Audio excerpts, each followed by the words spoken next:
Hello नमस्कार दोस्तों, कैसे हैं आप लोग। उम्मीद करते हैं कि आप सभी एकदम स्वस्थ होंगे और अच्छे से अपनी तैयारी कर रहे होंगे। देखिए, आज हमारी जो क्लास होने वाली है, जो सीरीज हमारी चल रही है क्लास 5 की, उसका आज आपका छठा वाला क्लास आपकी होने वाली है। ठीक है, इस क्लास में आपको वो चीजें मिलेंगी जो आपकी परीक्षा में पूछी जाती हैं। जैसा कि आप लोग जानते हैं, इससे पहले भी जितनी क्लासें हो चुकी हैं उसमें भले ये क्लास 4th और 5 का कंटेंट होता है, उसमें उस टॉपिक में इतनी चीजें आपको एक्स्ट्रा ऐड करके दी जाती हैं जो उस टॉपिक से रिलेट भी करती हैं और आपकी परीक्षा में पूछे जाने की संभावनाएं ज्यादा होती हैं या पहले भी पूछी जा चुकी हैं। जो भी चीजें टॉपिक से पूछी जा चुकी हैं उन चीजों को भी उसमें इंक्लूड किया जाता है। ठीक है, तो जितने हमारे नए साथी हैं जो अभी आज वीडियो देख रहे हैं वो प्लेलिस्ट में जाएं और वहां पे सारी वीडियोस आप देख सकते हैं। ठीक है, तो चलिए आज की वीडियो हम लोग शुरू करते हैं। आज का हमारा पहला टॉपिक है बीज ही बीज। ठीक है, यहां पर पूछता है, प्रश्न पूछने की संभावना यह बनती है कि बीज के अंकुरण के लिए कौन सी उत्तम दशाएं होनी चाहिए। अगर आपको पता है तो आप कमेंट बॉक्स में लिखना शुरू कर दीजिए। ठीक है, बिना समय गंवाए हम लोग क्लास शुरू करेंगे। देखिए, बीज के बारे में जो छोटी मोटी जानकारी यहाँ पे दी गई है हम लोग वही पढ़ेंगे। नेक्स्ट जो 1-2 क्लास में आपका ये 4 और 5 का पूरा खत्म हो जाएगा। उसके बाद हम लोग शुरू करेंगे क्लास 6, 7, 8 की। ठीक है, धीरे धीरे करके, भले थोड़ा समय लगेगा लेकिन इतना मानिए कि आपके जो इन्वायरमेंट के कुछ टॉपिक हैं जो साइंस से रिलेट करते हैं और साइंस का पूरा टॉपिक आपका क्लियर हो जाएगा। आपको अलग से पढ़ने की जरूरत ही नहीं पड़ेगी, रिवीजन केवल हम लोग यहाँ पे करते रहेंगे। ठीक, चलिए यहां पर दिया है एक बीज वाले फल। तो एक बीज वाले फल कौन कौन से होते हैं।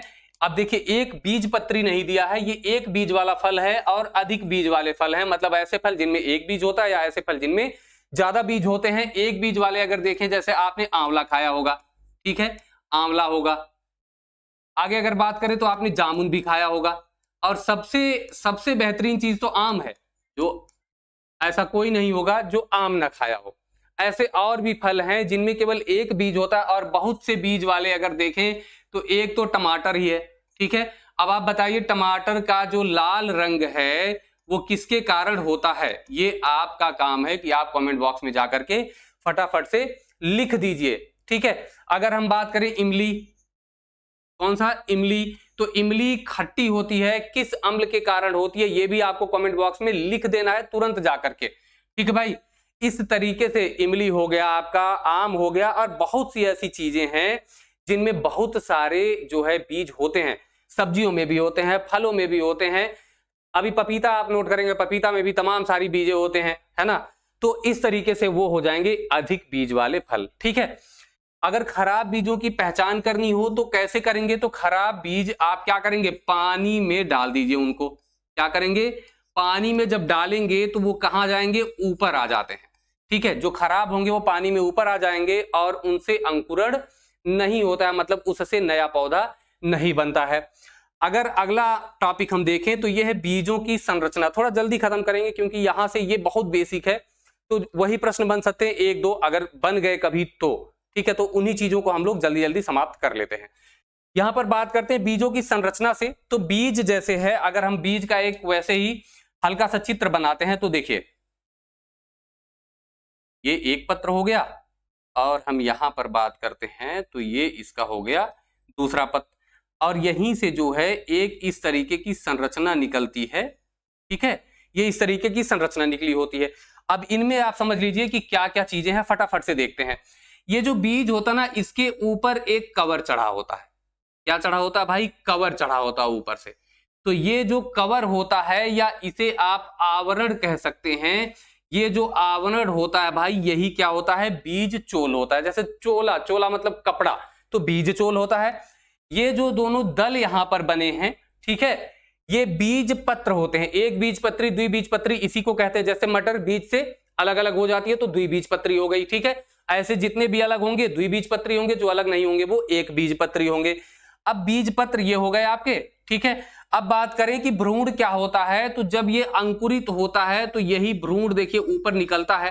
ठीक है, अब ये ऊपर निकला तो अब हमने कहा कि बीज अंकुरित हो गया, तो ये आपका क्या हो गया, आपने कहा भैया ये तो हो गया भ्रूण। ठीक है, अब भ्रूण में आपने कहा कि नीचे की तरफ भी जाता है, ऊपर की तरफ भी जाता है।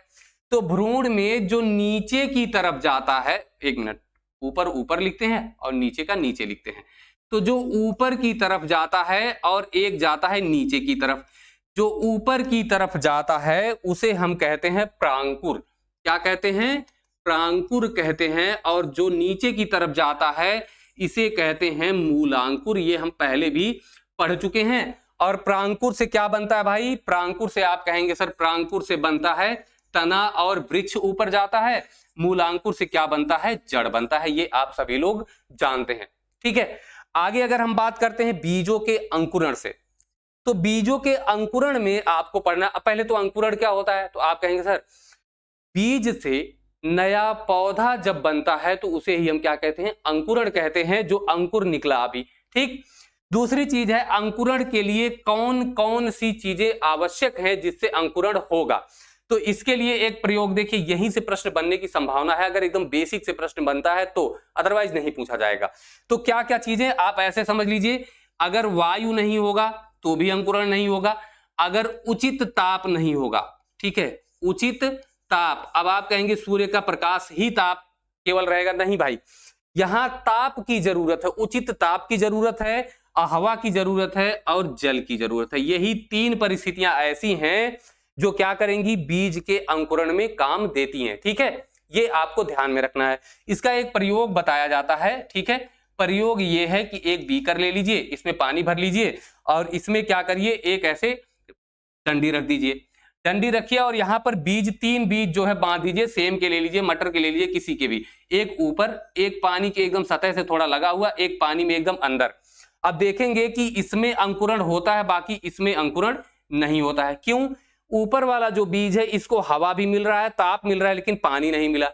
नीचे वाला जो बीज है इसको क्या मिला? पानी तो मिला लेकिन ताप भी उचित नहीं मिला और हवा नहीं मिली, तो ये अंकुरित नहीं हुआ। इसको तीनों मिला, हवा भी मिली, पानी भी मिला और बाहर होने की वजह से उचित ताप मिला, इसीलिए ये अंकुरित हो गया। तो आप समझ गए होंगे कि अंकुरण के लिए कौन कौन सी दशाएं होनी चाहिए। अगला हमारा टॉपिक है जल के गुण एवं जल प्रदूषण। ठीक है, ये आपका मेन टॉपिक है, जल के गुण एवं जल प्रदूषण, और यहां से प्रश्न आपके बनेंगे ही बनेंगे। ठीक है, चलिए शुरू करते हैं। सबसे पहले देखते हैं तरल पदार्थों का आयतन। आयतन किस में मापते हैं? तो आयतन लीटर में मापा जाता है, ध्यान देंगे आप। ठीक है, आयतन लीटर में मापा जाता है। कोई भी द्रव हो, चाहे वो तनु हो, हल्का हो, चाहे सांद्र हो, गाढ़ा हो एकदम, उसका आयतन हमेशा बराबर ही होगा। आप एक बीकर में भर लीजिए गाढ़ा वाला और इसी में भर लीजिए तरल, दोनों का आयतन बराबर होगा, लेकिन अगर उसका द्रव्यमान आप निकालेंगे तो अलग अलग हो जाएगा। एक बीकर भर के 1 लीटर जो गाढ़ा वाला द्रव होगा वो ज्यादा भारी होगा, लेकिन हल्का वाला क्या होगा? भारी वाले से कम द्रव्यमान वाला होगा। तो ये आप ध्यान में रखेंगे, और आयतन कभी भी बदलता नहीं है।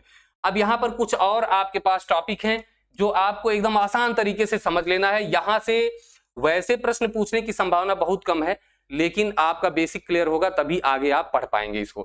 पहला है विलेय। अब देखिए, एक शरबत सबके घर में बनता होगा, तो हमने ले लिया चीनी। अभी यहीं से आप समझ जाएंगे, कंफ्यूजन आपका दूर हो जाएगा।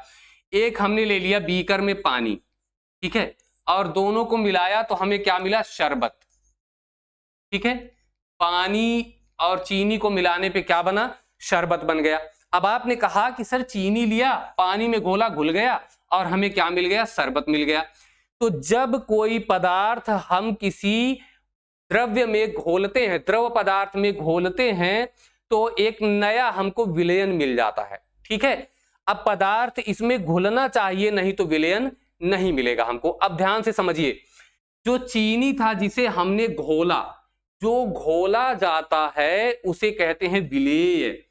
विलेय मतलब जो विलय होने के लायक हो, जो घुलने के लायक हो, वही विलेय होता है।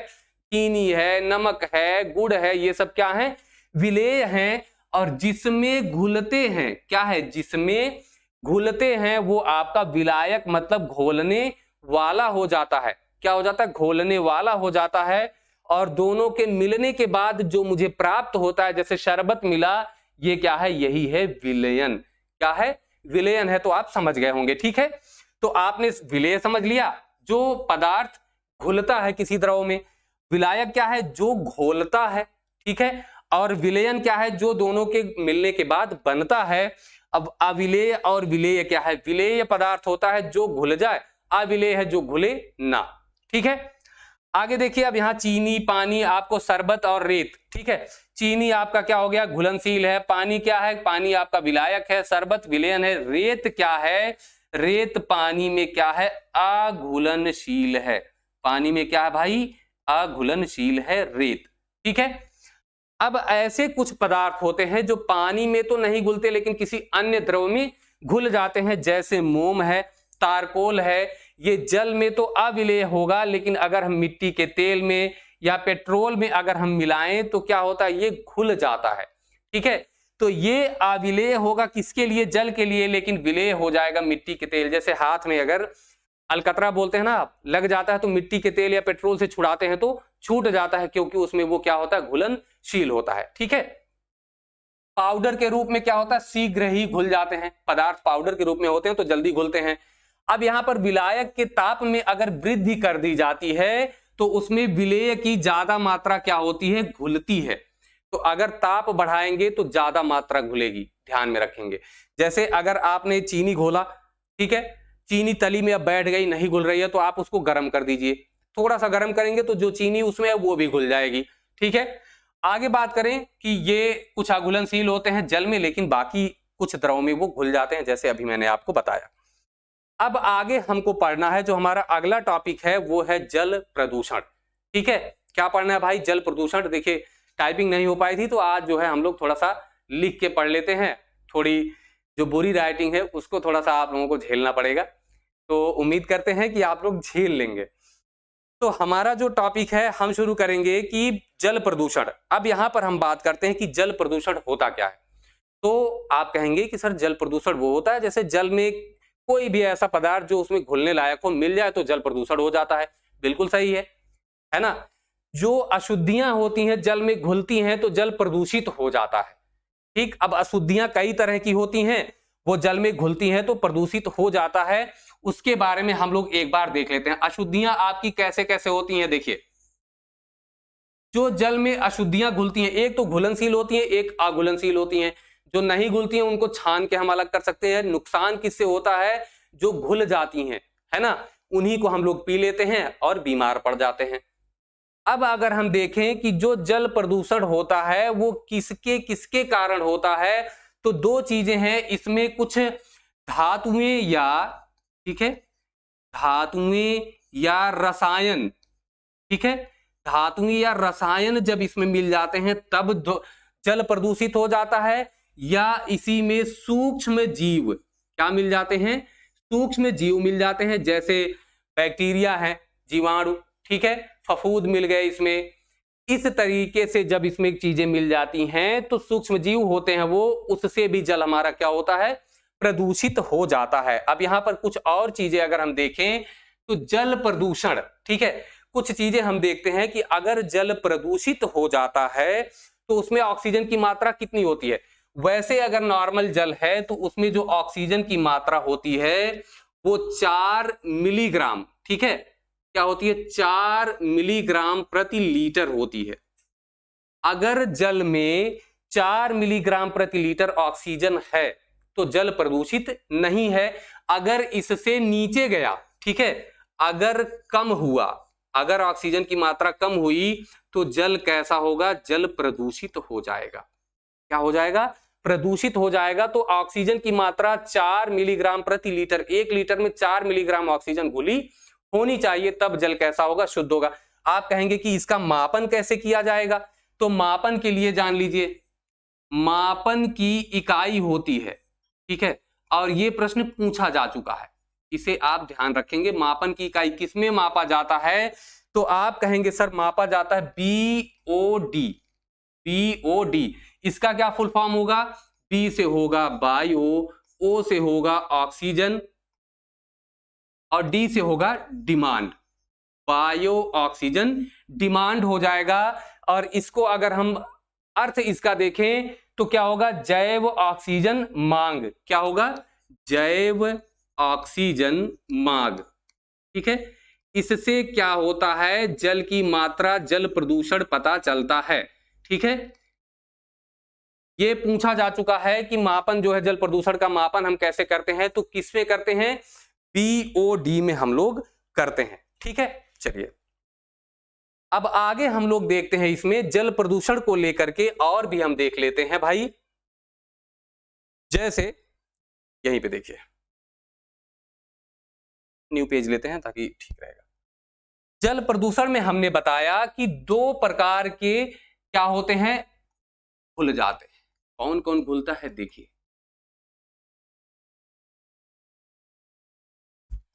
यहां पर हमने बताया कि एक तो आपके घुलते हैं क्या, जैसे आपके रसायन होते हैं या धातुएं होती हैं। क्या घुल गए, रसायन या धातुएं। ठीक है, भारी धातुएं भी घुल जाती हैं तो उनसे भी क्या होती हैं, बीमारियां हो जाती हैं। एक हमने कहा सूक्ष्म जीव, क्या घुलते हैं, सूक्ष्म जीव उसमें मिल जाते हैं तो उनसे भी बीमारियां हो जाती हैं। ठीक है, अब यहां पर एक एक करके हम लोग देखते हैं कि कैसे कैसे कौन कौन घुलता है और समस्याएं पैदा होती हैं। जैसे अगर हम रसायन या भारी धातुओं में देखें तो पहले भी हम पढ़ चुके हैं और उनसे कौन कौन सी बीमारियां होती हैं ये हम देख लेते हैं। सबसे पहले हम बताएं आपको आर्सेनिक। ठीक है, क्या घुलता है, आर्सेनिक मिल जाता है। और अगर देखें तो फ्लोराइड मिल जाता है। ठीक है भाई, फ्लोराइड मिल गया। और देखें तो नाइट्रेट मिल गया। क्या मिल गया, नाइट्रेट मिल गया। और अगर बात करें भारी धातुओं की तो पारा मिल गया। और देखें तो कैडमियम मिल गया। क्या मिल गया भाई, कैडमियम मिल गया। और भी देखें तो सीसा मिल गया। और रहेगा एस्बेस्टास होता है, वो भी मिल जाता है। तो ये सब क्या करते हैं, ये सब जल को प्रदूषित कर देते हैं और इनको पीने से तमाम तरीके की बीमारियां हो जाती हैं। जैसे कौन कौन सी बीमारियां होती हैं जरा इनको भी देख लीजिए। आर्सेनिक आपने पढ़ा है, देखिए ये जो दोनों ऊपर के तत्व हैं ये भूमिगत जल में मिलते हैं। किसमें, भूमिगत जल को दूषित करने में इन्हीं का योगदान सबसे ज्यादा होता है। अब भूमिगत जल क्या है, जो जल भूमि के अंदर होता है, जिन्हें हम ट्यूबवेल और आपके पास नल होगा उनसे जो हम निकाल के पीते हैं वो भूमिगत जल होता है। भूमिगत जल में एक और है पुनर्भरण, भूमिगत जल का पुनर्भरण। पुनर्भरण मतलब पुनः भरना। कैसे करते हैं, तो वर्षा के जल को इकट्ठा करके, संग्रह करके, एकत्रित करके, हम गड्ढा खोद दिए उसमें एकत्रित कर दिए तो क्या हो जाता, संचयन पुनर्भरण हो जाता। उससे जो वो जल जमीन धीरे धीरे सोखता जाता है तो नीचे जल का स्तर बढ़ जाता है, वही जल का पुनर्भरण होता है। यहां से एक प्रश्न पूछा जा चुका है, इसको ध्यान में रखेंगे। आर्सेनिक से कौन सा रोग होता है, फटाफट से आप लोग कमेंट बॉक्स में लिखते रहिए या फिर मन में दोहराते रहिए। ब्लैक फुट तो होता है, ये एक और रोग है कैरोटोसिस। ठीक है, एक ये रोग होता है, एक ब्लैक फुट है, दोनों आपको ध्यान में रखना है। फ्लोराइड, देखिए फ्लोराइड आपने अगर पढ़ा हो तो मैंने एक प्रश्न डाला था यूट्यूब पे, आपने अगर देखा होगा, दांतों का इनामेल जो होता है वो फ्लोरीन का बना होता है। ठीक है, फ्लोराइड क्या करता है, उसी दांत का जो इनामेल होता है, दांतों के इनामेल को क्या करता है, वो क्षरण कर देता है। दांतों के इनामेल का क्षरण करता है, ये भी आप ध्यान में रखेंगे। नाइट्रेट से मैंने बताया था ब्लू बेबी सिंड्रोम, ऑक्सीजन की कमी हो जाती है और शरीर क्या होता है बच्चे का, नीला हो जाता है। तो ये आपको पहले से पता है। पारा से आपको पता है मिनी माता होता है। ठीक है, मीना माता जापान का एक शहर, उसी के नाम पर रोग बना मिनी माता। कैडमियम से कौन सा रोग होता है, इटाई। कौन सा रोग होता है, इटाई होता है, ये भी ध्यान रखेंगे। सीसा भी मैंने बताया था कौन सा रोग होता है, सीसा ज्यादा अगर पानी में सीसा की मात्रा है तो इसमें हो जाता है एनीमिया। क्या हो जाता है, एनीमिया। ये इतनी चीजें हैं जो आपसे पूछी जा सकती हैं, इन्हें आप स्क्रीनशॉट ले लीजिए या फिर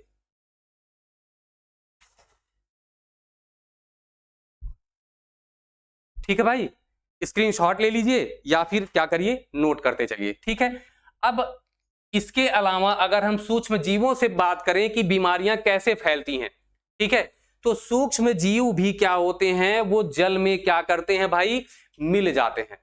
ठीक है, सूक्ष्म जीव जल में मिल जाते हैं तो वही जल पीने से हम लोगों को क्या होती हैं, बीमारियां हो जाती हैं। तो सूक्ष्म जीव से भी बीमारियां होती हैं। एक और इसी में आप जोड़ लीजिए, जल के एकत्रित होने से, जल के एकत्रित होने से भी। ठीक है, जल के एकत्रित होने से भी बीमारियां होती हैं। अगर हम सूक्ष्म जीवों से बात करें कि कौन कौन सी बीमारियां होती हैं, तो आइए आगे हम उसको पढ़ते हैं कि सूक्ष्म जीवों से कौन कौन सी बीमारियां होती हैं। चलिए, सूक्ष्म जीवों से अगर हम बात करें तो जो आपकी किताब में कक्षा 4-5 की किताब में दिया है, हम उन्हीं पे चर्चा करते हैं आज। आपको नेक्स्ट वीडियो में हम लोग चर्चा कर लेंगे बाकी पे, ठीक है। चलिए, सबसे पहले हम देख लेते हैं पेचिस। ये भी कैसा होता है? दूषित जल पीने से होता है। बात करें हैजा, ये भी किससे होता है? ये भी दूषित जल पीने से होता है। फिर बात करें टाइफाइड, ठीक है, ये भी दूषित जल पीने से होता है। बात करें पीलिया, तो ये भी भैया जब दूषित जल पी लिया तो क्या हो गया? पीलिया हो गया, ठीक है। अब ये बीमारियां देखिए, आप कहेंगे कि सर दूषित जल पीने से हो जाता है, तो हम कहेंगे कि नहीं भाई, दूषित जल पीने से नहीं होता है। ये होता है इसलिए क्योंकि जल उसका वाहक होता है, उसमें कुछ सूक्ष्म जीव होते हैं जो पीने से आपको बीमारी हो जाती है। तो वाहक की अगर हम बात करें, ठीक है, वाहक की बात करें तो सबको आप लिखिएगा जल, और कैसा जल? वो भी प्रदूषित जल। वाहक क्या हो जाएगा? प्रदूषित जल हो जाएगा। लेकिन ये जो बीमारियां होती हैं वो किस सूक्ष्म जीव के कारण होती हैं, वो आप लिखेंगे। पेचिस जो होता है ये आपका प्रोटोजोआ होता है, प्रोटोजोआ से, ठीक है, प्रोटोजोआ से होता है। अगर हम हैजा की बात करें तो हैजा आपका जीवाणु से होता है। किससे होता है भाई? जीवाणु से। आप लोगों को पता होगा जीवाणु विषाणु से कौन कौन से रोग होते हैं। फिलहाल यहां पर एक एक करके हम लोग देखते जाएंगे। टाइफाइड भी किससे होता है भाई? जीवाणु से होता है, ठीक है। और पीलिया की अगर हम बात करें तो पीलिया में आरबीसी टूट जाता है, अभी हम उस पर आगे चर्चा करेंगे, ठीक है। तो हो गया प्रोटोजोआ और जीवाणु की बात हो गई, ठीक है। अब यहां पर बात करें कि कौन सा अंग प्रभावित होता है, तो जितने ये दूषित जल पीने से हैं ज्यादातर में आंत प्रभावित होगी। क्या प्रभावित होगी? आंत। दूषित जल पीने से आंत प्रभावित हो जाएगी,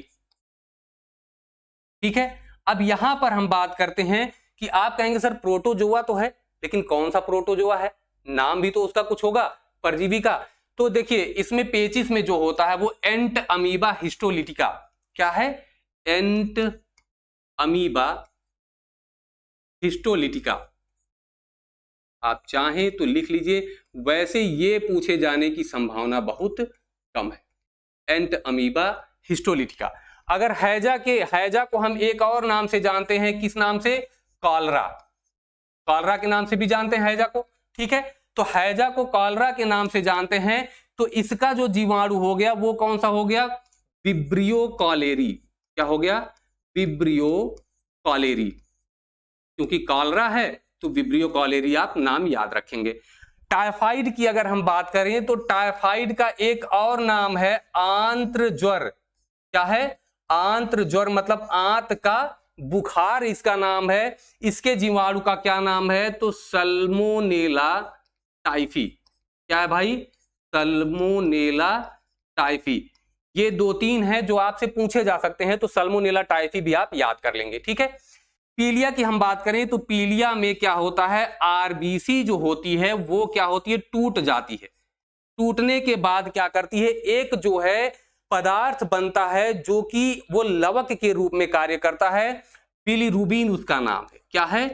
बिलीरुबिन नाम है। ये वर्णक होता है। क्या होता है? वर्णक होता है, जिससे कि त्वचा और आंख का रंग क्या हो जाता है? पीला हो जाता है। पीलिया से त्वचा और आंख का रंग क्या हो जाता है? पीला हो जाता है, ठीक है। एक और प्रश्न मैं आपसे पूछूंगा, ये जो आपका हैजा है, हैजा के जीवाणु की खोज बताइए किसने की थी?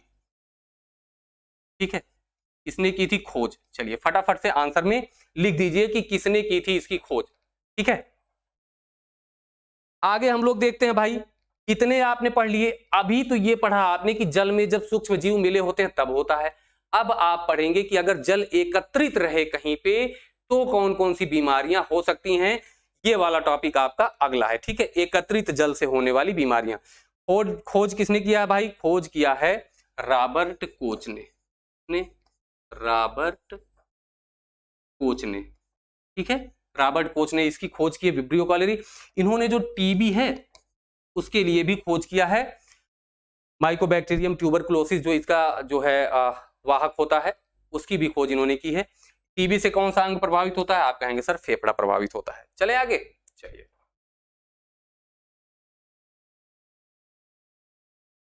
अब आगे हम बात करते हैं कि अगर जल एकत्रित हो, क्या हो? एकत्रित हो, ठीक है।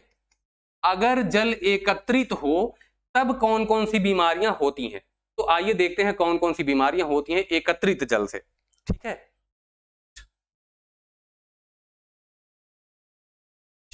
देखते हैं अगर एकत्रित जल है तो कौन कौन सी बीमारियां हो सकती हैं। आइए, सबसे पहले आपका है मलेरिया। मलेरिया अगर जल एकत्रित है दूषित जल से, कैसे? दूषित जल अगर एकत्रित है तो कौन सा मलेरिया होता है, ये आप ध्यान में रखेंगे, दूषित जल। आप ये चीज समझिएगा कि इकट्ठा कौन सा होगा, दूषित जल होना चाहिए एकत्रित, साफ जल नहीं, दूषित जल।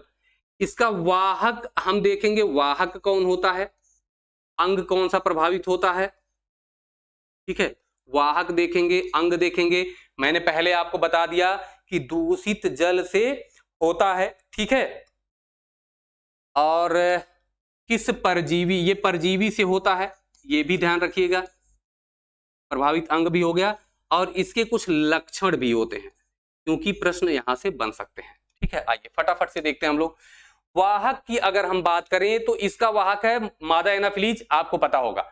मच्छर है, अब ये जो है जल नहीं, जो है जल इसका वाहक नहीं है, दूषित जल इकट्ठा होता है, उसी दूषित जल में मच्छर पैदा होता है, कौन सा? मादा एनाफिलीज। कौन सा? मादा एनाफिलीज, ठीक है। मादा एनाफिलीज मच्छर है, उसी से जो है मलेरिया होता है, इनके काटने से, ठीक है। कौन सा अंग प्रभावित होता है? इससे रेड ब्लड कार्पल्स मतलब लाल रुधिर कणिकाएं प्रभावित होती हैं और तिल्ली भी प्रभावित होता है। आप कहेंगे तिल्ली कौन सा अंग है? इसे आप कहते हैं प्लीहा। क्या कहते हैं? प्लीहा, प्लीन या प्लीहा बोलते हैं तिल्ली को। तिल्ली को अगर एक और नाम से आप जाने भाई तो ये आरबीसी का कब्र भी होता है। क्या है? आरबीसी का कब्र होता है, मतलब आरबीसी यहीं पे मरता है, ये भी ध्यान रखेंगे। लेकिन जब भ्रूण की अवस्था होती है, किसकी? भ्रूण बनता है, तब जो आरबीसी बनता है वो कहां पर बनता है, ये भी आप ध्यान रखेंगे, वो प्लीहा में ही बनता है, ये भी आपको ध्यान में रखना है। परजीवी कौन सा है भाई? परजीवी से होता है तो इसका परजीवी है प्लाज्मोडियम। कौन सा परजीवी है? प्लाज्मोडियम से कौन सी बीमारी होती है? मलेरिया होती है। लक्षण क्या है? तेज बुखार होता है। ये बुखार तो सब में होगा भाई, वो मलेरिया हो चाहे डेंगू हो चाहे चिकनगुनिया हो, लेकिन सिर दर्द के साथ होता है। कैसा होता है? सिर दर्द के साथ होता है। ये अंतर थोड़ा थोड़ा रहता है डेंगू के बुखार में और इसमें बुखार में अंतर रहता है। मलेरिया बार बार होता रहता है बुखार। क्या होता है? बार बार जो बुखार होता है वो चढ़ता रहता है, ठीक है। तो मलेरिया के बारे में इतनी सारी चीजें हैं जो आपको पता होनी चाहिए, आपके नोटबुक में नोट हो जानी चाहिए। आगे अगर हम देखें एकत्रित जल से और कौन सी बीमारी होती है, तो ये आपकी बीमारी है डेंगू। कौन सी बीमारी है? डेंगू, ठीक है। लेकिन ये कैसे? ये साफ जल में, ये इसके मच्छर जो होते हैं वो साफ जल में पैदा होते हैं। किस जल में? साफ जल में होते हैं भाई। इनके हम वाहक देखेंगे, सबसे पहले क्या देखेंगे? वाहक देखेंगे। और ये किससे होता है? तो सूक्ष्म जीव देख लेंगे कि किससे होता है, मतलब जीवाणु विषाणु किससे होता है, ठीक है। और अगर हम इसके बारे में बात करें तो हम इसके लक्षण भी देखेंगे कि इसका लक्षण कौन कौन सा होता है, ठीक है। प्रभावित अंग और लक्षण क्या है? प्रभावित अंग और लक्षण, ठीक है भाई। चलिए, ये आपके दैनिक जीवन में भी चीजें काम आएंगी। अगर हम बात करें कि वाहक कौन है, तो इसमें कौन सा वाहक होता है आपका? इसमें होता है टाइगर मच्छर, जिसे हम कहते हैं एडीज। क्या बोलते हैं? एडीज बोलते हैं। और ये भी मादा वाला होता है। कौन सा? मादा से ही फैलता है, मतलब मादा ही काटती हैं। आप जब आपको मैंने मधुमक्खी पढ़ाया था तो वहां मादा सबसे ज्यादा काम करती हैं, वही डंक भी मारती हैं। मादा के डंक में कौन सा अम्ल होता है? मधुमक्खी जो काटती है उनके डंक में कौन सा अम्ल होता है, तो आप कहेंगे फार्मिक एसिड होता है। ठीक है, इसी का एक और नाम है मेथेनोइक एसिड। ये सब आपको रट जाना चाहिए। ठीक है, एडीज, मादा एडीज मच्छर के काटने से होता है आपको डेंगू हो जाता है। कौन सा सूक्ष्मजीव, तो ये होता है विषाणु से। किससे होता है, ये वायरस से फैलता है। और वायरस का भी अगर हम नाम आपको बताएं तो इसका नाम है अरब का वायरस। ठीक है, तो सीधे लिखे अरबो वायरस। कौन सा, अरबो वायरस, इनसे फैलता है ये। आगे बात करें कौन सा अंग प्रभावित होता है, तो संपूर्ण शरीर, पूरा शरीर प्रभावित होता है। लेकिन इसमें यह भी ध्यान रखिए कि जहां पर गांठ होती है, गांठों में ज्यादा दर्द होता है, इसीलिए इसका एक और नाम है हड्डी तोड़ बुखार। कौन सा, हड्डी तोड़ बुखार। ठीक है, ये भी आप क्या करेंगे, नोट कर लेंगे। देखिए लिखने में अभी थोड़ा समय लग रहा है क्योंकि लिख करके पढ़ाने की प्रैक्टिस थोड़ी कम है, धीरे धीरे हो जाएगी। तो जरूरत पड़ने पे हम लोग ऐसे भी क्लास आगे कंटिन्यू कर सकते हैं। फिलहाल उम्मीद करेंगे कि आपको ये क्लास कैसी लगेगी, एकदम बेहतरीन लगने वाली है। ठीक है, अब इसमें क्या होता है, दो चीजें हैं, बुखार भी आता है, बुखार तो आता है लेकिन बुखार आने पर ठंडी लगती है, तो जिसे आप कहते हैं जूड़ी वाला बुखार, तो जूड़ी आती है। और दूसरी चीज ये है कि शरीर पर लाल चकत्ते, क्या होते हैं, शरीर पर लाल चकत्ते होते हैं। ये थोड़ा बहुत आप ध्यान में रखेंगे ना तो कहीं कहीं आपको चीजें काम देंगी। ये आपका पूरा डेंगू का है। ठीक है, अब डेंगू के बाद अगर हम बात करें तो एक और आपको इसमें बीमारी पढ़ लेनी है। कौन सी है, चिकनगुनिया। चिकनगुनिया, ये भी सेम चीज है। ठीक है, ये भी किससे, ये भी साफ जल, साफ जल में अगर साफ जल इकट्ठा होता है तो ये बीमारी फैलती है। इसका वाहक कौन होगा भाई, ठीक है, इसका वाहक देखेंगे हम लोग। और अगर एक मिनट पानी पी लेते हैं थोड़ा।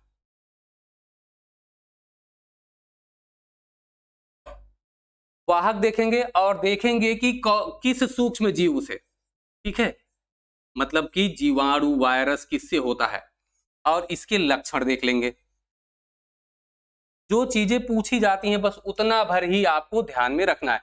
ये भी किससे होता है, एडीज मच्छर से होता है। और एडीज एजिप्टी अगर आपको मिले तो वो लगा दीजिएगा। ठीक है, एडीज एजिप्टी दोनों आपको ध्यान में रखना है, मादा होते हैं। ठीक है, ये मादा एडीज ही है। अब अगर बात करें सूक्ष्मजीव तो ये भी वायरस से ही फैलता है। और इसके भी क्या होता है, इसमें जोड़ों में सूजन आ जाती है। क्या होता है, सिर दर्द होगा, जोड़ों में सूजन। इस बुखार का एक जो है सबसे जो है बड़ा लक्षण है कि जोड़ों में सूजन आ जाएगा, हड्डियों की जोड़ों में सूजन आ जाता है। बुखार तो रहता है, ये सिर दर्द रहता है, थकान लगती है, भूख नहीं लगती है, ये सारे जो है लक्षण किसके हैं, चिकनगुनिया के हैं। ये आपको ध्यान में रखना है। सबसे ज्यादा पूछता है आपसे वाहक और किससे फैलता है, वायरस से या किससे फैलता है, जीवाणु से, प्रोटोजोआ से, किससे फैलता है, ये आपसे पूछता है। ठीक है, इतनी चीजें यहां पर जरूरी थी बीमारियों से लेके। अगला हमारा टॉपिक होगा यूट्रोफिकेशन। ये पूछा जा सकता है, एकदम श्योर पूछा जा सकता है, रट लीजिएगा। चलिए यूट्रोफिकेशन हम आपको बताते हैं। देखिए प्रदूषित जल में पोषक तत्वों की कमी हो जाती है। ठीक है, वो तो आपने देखा कि पोषक तत्वों की कमी हो गई, जल पीने लायक नहीं रह गया। लेकिन अगर पोषक तत्व ज्यादा हो जाएं तो जल में, ध्यान रखिएगा, जल में, ठीक है, ध्यान से समझते जाइए, अगर जल में पोषक तत्व क्या हो जाए, अधिक हो जाए, जल में क्या हो जाए, पोषक तत्व अधिक हो जाएं। अगर जल में पोषक तत्व अधिक हो जाएंगे तो इनकी वजह से, जानते हैं क्या होगा, इनकी वजह से शैवालों की अधिकता हो जाएगी। जैसे हमने पढ़ाया था आपको नीलहरित शैवाल, शैवालों की क्या हो जाएगी, अधिकता हो जाएगी। शैवाल होंगे और कुछ और ऐसे ही आपके पौधे होंगे या सूक्ष्म जीव कह सकते होंगे जो ऊपर तैरते हैं, अधिकतर इन्हें आप प्लावक भी कह सकते हैं। तो शैवाल और प्लावक की क्या हो जाएगी, ऊपर अधिकता हो जाएगी। जैसे अधिकता हुई तैसे क्या होगा भाई, तैसे सूर्य का जो प्रकाश होगा वो नीचे पहुंच ही नहीं पाएगा। तो क्या होगा, प्रकाश जो है नीचे नहीं पहुंच पाएगा। ठीक है, क्या होगा, प्रकाश नीचे नहीं पहुंचता है। और जब प्रकाश नीचे नहीं पहुंचेगा तब क्या होगा, तब जो नीचे उसमें जलीय पौधे होंगे, क्या होंगे, जो जलीय पौधे होंगे, जलीय पौधे होंगे वो क्या हो जाएंगे, जलीय पौधे हो जाएंगे, मृत हो जाएंगे, मर जाएंगे। और जब ये मर जाएंगे तो इनका अपघटन होगा। क्या होगा, मर जाएंगे तो इनका अपघटन होगा। और जब इनका अपघटन होगा तो इनके अपघटन से जो ऑक्सीजन होती है उसकी क्या हो जाती है, कमी हो जाती है। ऑक्सीजन की क्या हो जाती है, कमी हो जाती है। ये ध्यान में आपको रखना है। अब यहां पर एक एक चीज हम आपको बताते हुए चलते हैं, नोट करते चलिएगा आप लोग। जल में पोषक तत्वों की जब अधिकता हो जाती है तो उसे हम कहते हैं यूट्रोफिकेशन। क्या कहते हैं, यूट्रोफिकेशन कहते हैं। यूट्रोफिकेशन मतलब होता है सुपोषण। क्या होता है, सुपोषण होता है। मतलब बहुत ज्यादा जब पोषक तत्व हो जाते हैं उसे हम कहते हैं यूट्रोफिकेशन या सुपोषण कहते हैं। मतलब बहुत ज्यादा पोषण हो गया। ठीक है, ये आपको ध्यान में रखना है भाई। हाँ, यूट्रोफिकेशन को ही कहते हैं झीलों का बूढ़ा होना। क्या है, झीलों का वृद्ध होना। झीलों का वृद्ध होना ही यूट्रोफिकेशन हो जाता है। अब बूढ़ी हो गई, क्यों, जब ऑक्सीजन की कमी हो जाएगी तो इसमें जो जलीय जंतु होंगे, मछलियां होंगी, वो क्या हो जाएंगी, वो भी मरने लगती हैं। इसीलिए यूट्रोफिकेशन झीलों का वृद्ध होना हो जाता है। सोचिए, अधिक पोषक तत्व होने से यहां तक की प्रक्रिया हो जाती है। अब शैवालों की जब अधिकता होती है तो इसे कहते हैं शैवाल ब्लूम। जब शैवाल सबसे ज्यादा हो जाते हैं, पोषक तत्व तो ज्यादा हुआ तो शैवाल खूब ढेर सारे हुए। ठीक है, खूब ढेर सारे हुए तो इसी को हम कहते हैं शैवाल ब्लूम कहते हैं। ठीक है, ये भी आपको एकदम अच्छे से पता होना चाहिए। अब जब शैवाल अधिक हुए तो जल का रंग बदल गया। क्या हो गया, जल का रंग बदल गया। जल का रंग जैसे बदला, आप कहेंगे सर कैसा, तो आप देखते होंगे जहां ज्यादा शैवाल ऊपर दिखते हैं वहां जल का रंग काला हो जाता है, साफ नहीं दिखता है। जैसे जल का रंग बदला तो इसे हम कहते हैं वाटर ब्लूम। क्या कहते हैं, वाटर ब्लूम कहते हैं। ये भी आपको पता होना चाहिए। तो इतनी चीजें हैं जो आपको यूट्रोफिकेशन में पता होना चाहिए कि इन इन चीजों के बारे में हमें जानकारी होनी चाहिए। ठीक है, 5 मिनट की क्लास और आपकी बची है, फटाफट से देख लेते हैं। अगला आपका टॉपिक है कि पानी को पीने योग्य कैसे बनाया जा सकता है। 2-3 विधियां हैं, देखते हैं। ठीक है, यहां पर हम सामान्य विधि आपको बताएंगे, अगली क्लास में इसमें बढ़िया विधि आपको जो और भी होंगी, जैसे जल की कठोरता है, इसका पीने योग्य बनाने के लिए, ये सारी चीजें हम आपको आगे बताएंगे। देखिए, जैसे एक तो आप करते हैं घर में जल शुद्ध करते हैं घरेलू तरीके से। ठीक है, उसके अलावा अगर हम बात करें तो पहले के समय में क्या होता था, कुएं से जल पिया जाता था, उसको शुद्ध करने के लिए भी कुछ तरीका अपनाया जाता था। तो यहां पर हम बात करेंगे कुएं में। ठीक है, कुएं के जल को शुद्ध करने के लिए। और पानी की टंकी, ये सब अलग अलग पूछता है ऐसे। ठीक है, पानी की टंकी में तो क्या मिलाया जाता है जिससे जल शुद्ध होता है। तो घर की अगर हम बात करें तो घर में हम जल कैसे शुद्ध करते हैं भाई, उबाल कर। कैसे शुद्ध कर लेते हैं, घर में जल उबाल कर शुद्ध कर लेते हैं, पहली चीज। अगर बात करें कि कुएं में क्या मिलाया जाता है तो आप कहेंगे कि सर कुएं में तो लाल दवा मिलाई जाती है। हम कहेंगे बिल्कुल ठीक भाई, लाल दवा तो मिलाई जाती है, लेकिन आपसे क्या पूछेगा, आपसे पूछेगा कि लाल दवा का रासायनिक नाम बताइए, तो आप क्या कहेंगे, आप कहेंगे पोटेशियम परमैंगनेट। क्या कहेंगे, पोटेशियम परमैंगनेट कहेंगे। अगर वो पूछ ले कि चलो पोटेशियम परमैंगनेट तो जानते हो बाबू, इसका फार्मूला बता दो, रासायनिक सूत्र बता दो, तो आप कहेंगे लीजिए ये भी ले लीजिए भाई, क्लास तो हमने पढ़ा, ये KMnO4 इसका रासायनिक फार्मूला है। ठीक है, अब अगर हम बात करें पानी की टंकी में क्या मिलाया जाता है, तो आप कहेंगे सर पानी की टंकी में हमने पढ़ा है कि ब्लीचिंग पाउडर मिलाया जाता है। क्या मिलाया जाता है, ब्लीचिंग पाउडर मिलाया जाता है। अब फिर बात आई कि जरा ब्लीचिंग पाउडर का रासायनिक नाम तो बता दो, तो आप कहोगे भैया पहले फार्मूला देख लो, क्या होता है CaOCl2। इसका रासायनिक नाम क्या है? इसका रासायनिक नाम है कैल्शियम हाइपोक्लोराइड। क्या है रासायनिक नाम आपका? Calcium hypochlorite. तो ये नोट कर लीजिए आप, कैल्शियम हाइपोक्लोराइड, ठीक है, कैल्शियम हाइपोक्लोराइड। तो आपको ये पता होना चाहिए, ब्लीचिंग पाउडर का आपको फॉर्मूला पता होना चाहिए, क्या होता है CaOCl2। इसका आपको नाम पता होना चाहिए, इसका रासायनिक नाम तो कैल्शियम हाइपोक्लोराइड। अगर हम यहां पर बात करें तो यहां भी आपको पता होना चाहिए कि लाल दवा का नाम क्या है, पोटेशियम परमैंगनेट है। और इसका फॉर्मूला भी आपको क्या होना चाहिए भाई, पता होना चाहिए कि इसका फॉर्मूला है KMnO4। इसका फॉर्मूला है। ये लाल दवा कहां मिलाया जाता है? कुएं के पानी को शुद्ध करने के लिए मिलाया जाता है, ठीक है। तो पानी के शुद्धिकरण की ये 3 विधियां ऐसी हैं जिसमें ये दोनों आपसे पूछा जा सकता है, एकदम इंपॉर्टेंट है, ठीक है। और भी कुछ है? तो आज की क्लास कैसी लगी कमेंट बॉक्स में बताइएगा। क्लास थोड़ी लंबी हो गई है, क्यों? क्योंकि हम लोग इसको लिख लिख करके पढ़ रहे थे, ठीक है।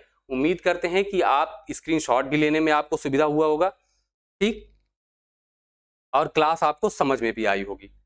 तो आज की क्लास कैसी लगी कमेंट बॉक्स में जरूर बताइएगा। फिर मिलेंगे नेक्स्ट वीडियो में, तब तक के लिए नमस्कार, धन्यवाद, जय हिंद।